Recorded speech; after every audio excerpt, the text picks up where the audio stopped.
नमस्कार दोस्तों, स्वागत है आप सभी का हमारे YouTube चैनल ट्रेंडिंग जीके में। दोस्तों आज हम बात करेंगे ई श्रम कार्ड के बारे में। जी हाँ, ई श्रम कार्ड क्या है और इसे बनवाना क्यों ज़रूरी है, और अगर आपने नहीं बनवाया है तो बनवाना होगा या नहीं बनवाना होगा, कौन कौन से आपको लाभ मिलेंगे, इन्हीं सारी चीज़ों पे हम बात करेंगे।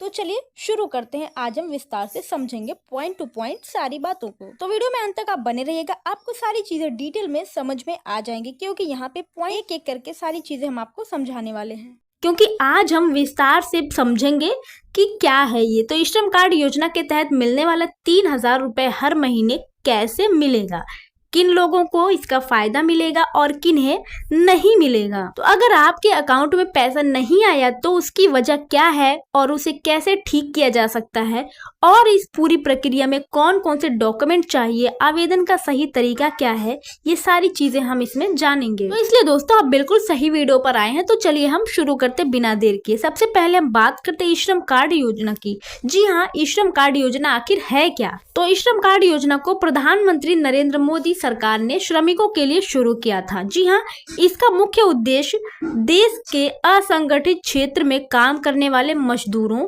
रिक्शा चालक, ठेला चलाने वाले, निर्माण कार्य करने वाले, खेतीहर मजदूर, दिहाड़ी करने वाले और छोटे छोटे काम करके परिवार चलाने वाले लोगों को सुरक्षा और लाभ देना। जी हाँ, आज भारत में 30 करोड़ से ज्यादा लोग इस योजना से जुड़ चुके हैं। ई श्रम कार्ड बनाने के बाद श्रमिकों को यूएएन नंबर यानी यूनिवर्सल अकाउंट नंबर मिलता है, जो जीवन भर के लिए मान्य रहता है। जी, और अब बात करते कौन कौन लोग इससे जुड़ सकते हैं। तो इस योजना का लाभ उठाने के लिए कुछ शर्तें हैं। जी हाँ, आपकी उम्र जो है वो 18 साल से 40 के बीच होनी चाहिए। व्यक्ति असंगठित क्षेत्र का श्रमिक हो, और वह जो है ईपीएफओ,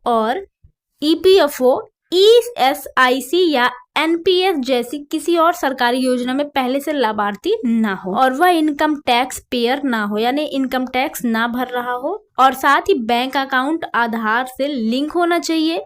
जी हाँ, इतने सारे प्रोसेस हैं। और इस योजना के फायदे क्या हैं, तो आइए हम जानते हैं। देखिए, हर महीने आपको 3,000 पेंशन और 60 साल की उम्र के बाद दुर्घटना बीमा, यानी अगर दुर्घटना से मृत्यु हो जाती तो परिवार को 2 लाख और आंशिक विकलांगता पर 1 लाख मिलेगा, और परिवार को आर्थिक सहारा मिलेगा। श्रमिकों को अन्य सरकारी योजनाओं से सीधा जोड़ा जाएगा। जी हाँ, और भविष्य में पेंशन के साथ साथ अन्य सामाजिक सुरक्षा योजनाओं का भी लाभ मिलेगा।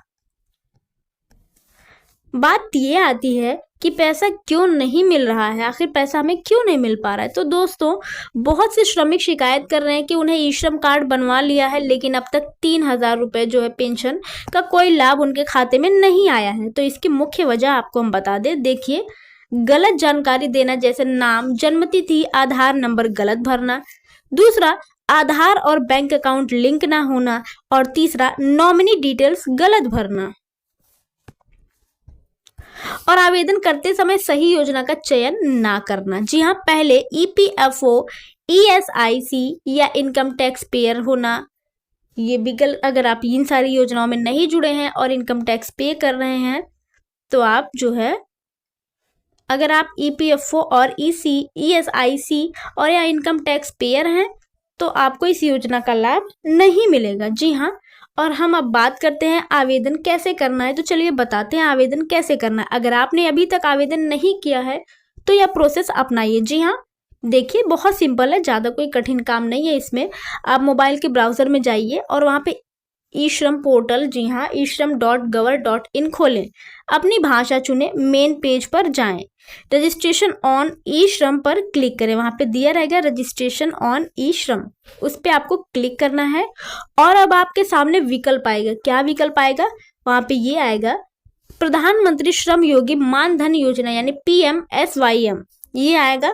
और प्रधानमंत्री किसान मानधन योजना PMKMY आएगा। और national scheme for traders and self employed pension NPS traders आएगा।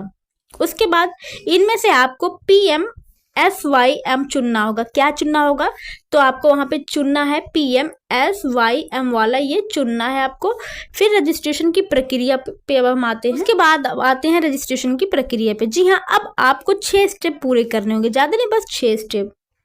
उसमें क्या करना है आपको, कुछ करना नहीं है ज़्यादा, पर्सनल डिटेल्स भरनी है। जी हाँ, पर्सनल में आधार नंबर डालना है और OTP से वेरीफाई करना है। उसके बाद नाम, जन्म तिथि और मोबाइल नंबर दर्ज करें। फिर उसके बाद ईमेल ID और जेंडर सेलेक्ट करें और पता डालें अपना, राज्य, जिला और पिन कोड ये सही सही भरें। जी हाँ, बिल्कुल भी गलत नहीं होना चाहिए। और उसके बाद अपनी कैटेगरी चूज़ करिए। जनरल है, जो जनरल है जनरल चूज़ करें, OBC, SC ST जो भी आपकी कैटेगरी है उसको चूज़ करें। जी हाँ, उसके बाद में आते हैं बैंक डिटेल में। तो बैंक डिटेल में क्या है, बैंक का नाम अच्छे से भरिए और IFSC कोड गलत ना हो, ध्यान देना। और बैंक अकाउंट नंबर भी बिल्कुल सही सही डालिएगा। जी हाँ, और नॉमिनी का नाम और रिश्ते का विवरण भी दर्ज करें। आप जिस नॉमिनी का नाम उसमें डाल रहे हैं उससे आपका क्या रिश्ता है, आप उसको भी दर्ज करिए। और अब बात आती है मैंडेट फॉर्म डाउनलोड करने की। जी हाँ, मैंडेट फॉर्म डाउनलोड करें। उसके बाद इसमें अपनी जो है वो सहमति भरें और आप अपलोड कर दीजिए। जी हाँ, और योगदान की राशि की बात करें तो उस उम्र के हिसाब से मासिक योगदान आप चुने। जी हाँ, 18 साल की उम्र है तो 55 रुपये प्रति माह और 40 की उम्र है तो 200 रुपये प्रति माह। जी हाँ, ये राशि आपके अकाउंट से स्वतः कटेगी। और अब कार्ड आप डाउनलोड करें। रजिस्ट्रेशन पूरा होने के बाद आपको पेंशन कार्ड मिलेगा। जी हाँ, लाभ लेना आप शुरू करें। अब इस योजना के अनुसार आपका नाम जो है वो सूची में जुड़ जाएगा। निर्धारित समय के बाद आपको 3000 रुपये पेंशन का लाभ मिलना शुरू हो जाएगा। जी हाँ, डॉक्यूमेंट क्या क्या रहेगा ज़रूरी, तो आधार कार्ड, बैंक पासबुक के account details, passport size photo, mobile number जो आधार से लिंक होना चाहिए। और अगर आप पहले से ही किसी पेंशन योजना से जुड़े हैं तो दोबारा लाभ नहीं मिलेगा आपको। और इनकम टैक्स भरने वाले इसका लाभ बिल्कुल भी नहीं उठा पाएंगे। जी हाँ, हर जानकारी बिल्कुल सही सही भरे वरना पैसा अटक सकता है। तो दोस्तों, अब आपने पूरी जानकारी तो ले ली है। जी हाँ, ई श्रम कार्ड योजना क्या है और किन्हें इसका लाभ मिलेगा, आवेदन कैसे करना है, हर महीने 3000 पेंशन कैसे पाए, सारी चीज़ें आपको इस वीडियो में पता चल चुकी होगी। तो अगर आपको वीडियो यह काम की लगी हो तो वीडियो को एक लाइक करिएगा और शेयर भी ज़रूर कीजिएगा। जी हाँ, ताकि और भी श्रमिक भाई बहन इस योजना का लाभ उठा सकें। और हाँ, चैनल को सब्सक्राइब करना मत भूलिएगा क्योंकि आगे भी हम इसलिए आपके लिए सरकारी योजनाओं से जुड़ी नई और काम की जानकारी लाते रहेंगे। तो साथियों, मिलेंगे आपसे हम अगली वीडियो में। तब तक के लिए जय हिंद, जय भारत, वंदे मातरम।